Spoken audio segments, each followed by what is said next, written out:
Assalamualaikum warahmatullahi wabarakatuh.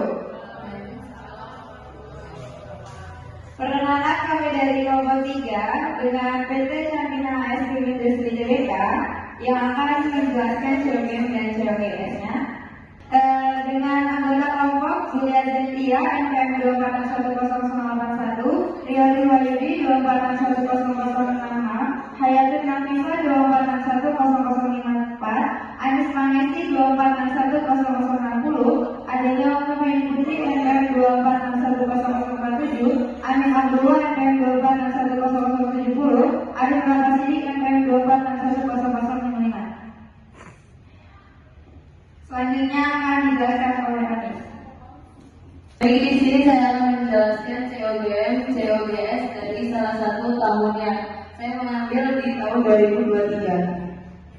Untuk penjualan 2023 itu hasilnya 273 miliar lebih. Return penjualan itu ada di 2 miliar lebih. Di potongan harga itu ada di 1 miliar lebih. Jadi jumlahnya yaitu 270 miliar lebih.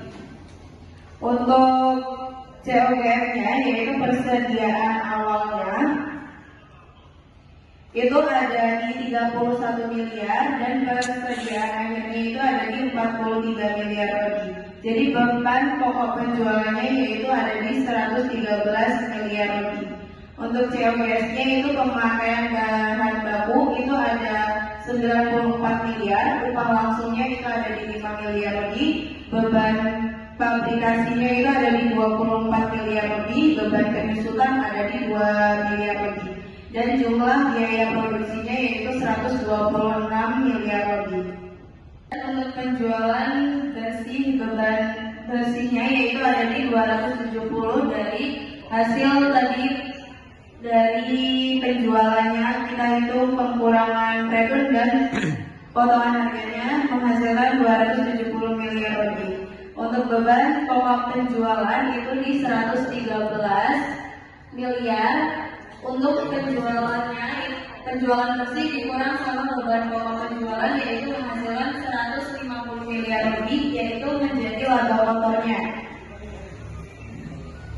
Untuk beban penjualannya itu ada di 53 miliar, beban administrasi dan umum ada di 64 miliar lebih, pendapatan lain-lain itu ada di 2 miliar lebih, dan beban lain-lainnya itu ada di 540 juta lebih, dan menghasilkan 115 miliar lebih. Untuk menghasilkan laba usaha itu 150 dikurangi 115 miliar, hasilnya yaitu 41 miliar lebih.